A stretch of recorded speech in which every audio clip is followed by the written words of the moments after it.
Welcome to educate software. आज हम बात करेंगे एमएसएमई फॉर्म 1 के बारे में कि मेरे पास एक क्वेरी आई थी कि एमएसएमई फॉर्म 1 किन किन को फाइल करना है और कैसे फाइल करना है। तो स्टार्ट करते हैं। पहले तो मैं आपको बता दूं एमएसएमई फॉर्म 1 किस तरीके से होता है। ये उसका फॉर्मेट है एमएसएमई फॉर्म 1 का, बिल्कुल सिंपल फॉर्मेट है और इजी तरीके से आप फाइल कर सकते हैं। अब हम बात करते हैं किन किन को फाइल करना है एमएसएमई के बारे में। तो वैसे मैंने आपको पहले पिछली वीडियो में बताया था कि एमएसएमई क्या होता है और इसको उसका रजिस्ट्रेशन कैसे कराना है, उसके क्या बेनिफिट्स हैं, उसके बारे में भी आपको मैंने बताया था। अगर आपकी कंपनी है और आप किसी एमएसएमई फर्म से या कंपनी से परचेज़ करते हैं मटेरियल और उसकी जो ड्यू डेट्स है वो 45 डेज, अगर ड्यू डेट से अबव अगर आपने पेमेंट नहीं की, अगर बिफोर ड्यू डेज अगर आपने पेमेंट नहीं की, हम ये कह सकते हैं, तो आपको एमएसएमई फॉर्म 1 फाइल करना मैंडेटरी है। और 45 डेज से अधिक हो गए हैं तो उस केस में भी आपको एमएसएमई फॉर्म 1 फाइल करना मैंडेटरी है। तो इन दोनों के बीच में क्या डिफरेंस है मैं आगे चल के आपको बताऊंगा, ठीक है। तो मैं थोड़ा सा आपको और ब्रीफ दे दूं एक नोटिफिकेशन के बारे में। ये नोटिफिकेशन था ministry of corporate affairs 22 Jan 2019, जिसके अंदर कहा गया है कि whereas the central government vide notification number SO5622E dated the 2nd November 2018 has directed that all companies, यानी कि सभी कंपनियों के लिए एप्लीकेबल है जो कि वो गेट सप्लाई फ्रॉम गुड्स और सर्विसेज, यहाँ तो उन्होंने गुड्स परचेज़ किए हैं या सर्विसेज परचेज़ किए हैं या सर्विसेज लिए हैं from micro and small enterprises and whose payment to micro and small enterprises supply exceed 45 days से अधिक हो गए हैं और फ्रॉम द डेट ऑफ कब से एक्सेप्टेंस से या डेट ऑफ डीम्ड एक्सेप्टेंस से of the goods and services as per provision section 9 of the micro small and medium enterprises development act 2006। यानी कि अगर आपने किसी ऐसी फर्म से अगर आपने गुड्स और सर्विसेज लिए हैं जो कि एमएसएमई में रजिस्टर्ड है और उनकी पेमेंट को 45 डेज से अधिक हो गया है, उस केस में आपको एमएसएमई फॉर्म फाइल करना मैंडेटरी है। Okay, shall be submitted half yearly return of the ministry of corporate affairs stating the following. यानी कि ये जो रिटर्न जाती है वो हाफ ईयरली जाती है, यानी कि April to September and October to December. Okay, इसके अंदर क्या क्या चीज़ें फिल होती हैं, एक तो आपका the amount of payment due और दूसरा है द रीज़न फॉर डिले। ये दोनों चीज़ आपको फाइल करना मैंडेटरी है। ओके, हम आगे चलते हैं।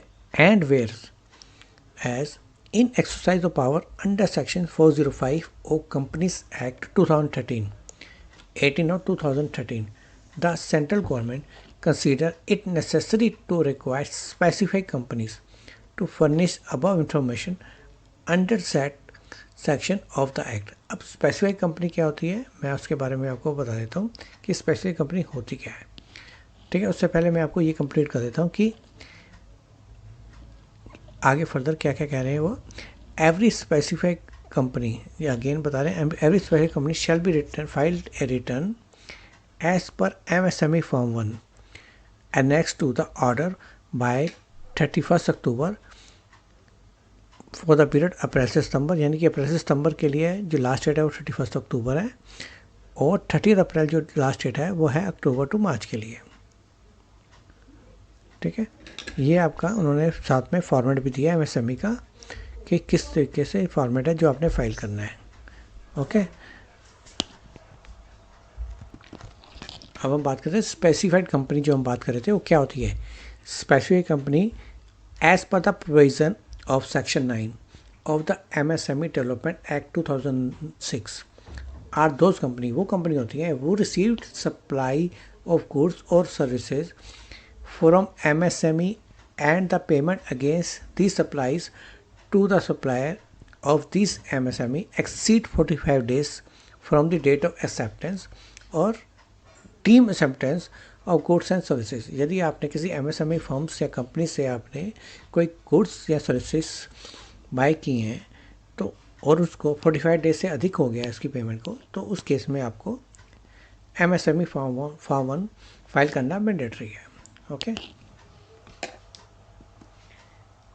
अब मैं आपको 45 डेज़ और 30 डेज़ का, जैसे मैं आपको पहले बताया था कि बीच में डिफरेंस क्या है, तो उसका एग्जांपल के साथ बताता हूँ। जैसे कि आपकी किसी के साथ आपने पेमेंट टर्म जो है वो आपकी 30 डेज़ है सेट की है सपोज, पर आप 30 दिन में आप उसको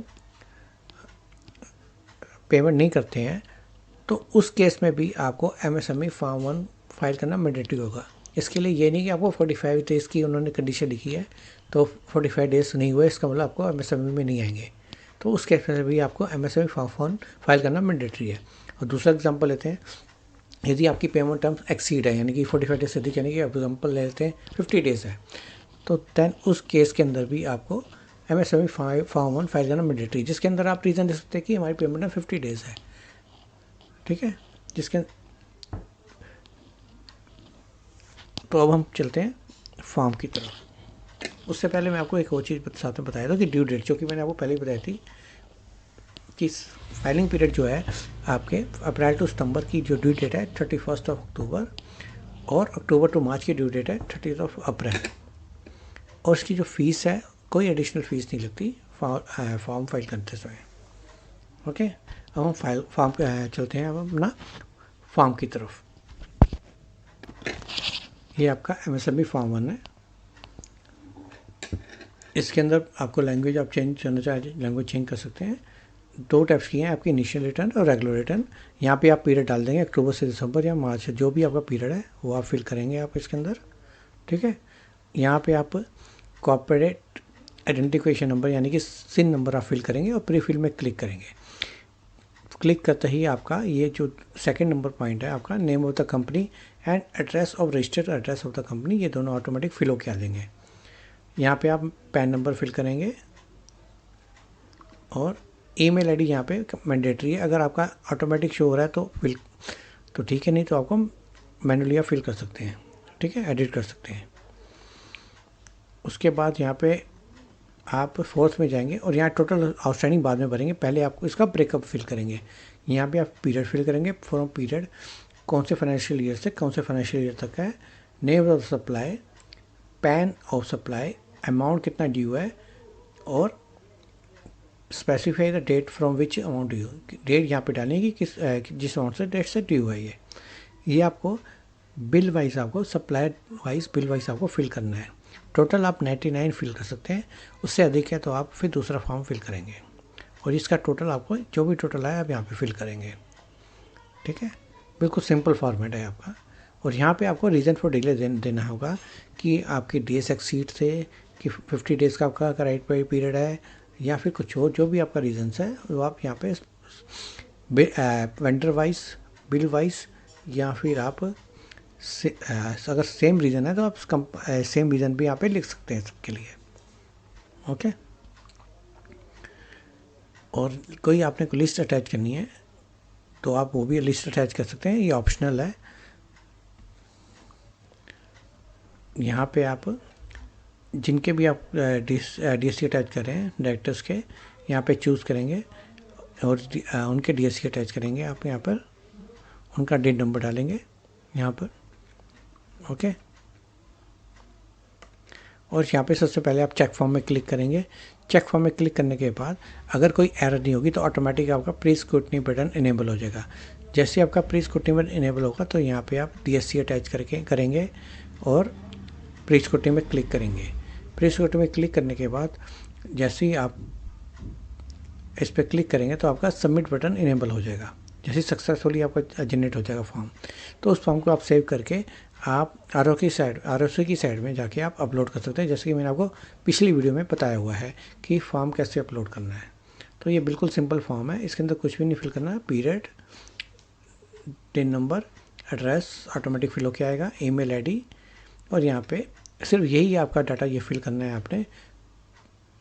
बिल वाइज आपको पैन की डिटेल, आपको जो सप्लाई की डिटेल है बिल वाइज आपको फिल करनी पड़ेगी और ड्यू डेट्स डालनी पड़ेंगी आपकी, और इसका टोटल यहाँ पे आपको ऑटोमेटिकली आएगा और ये टोटल आपको ऊपर यहाँ पे फिल करना है।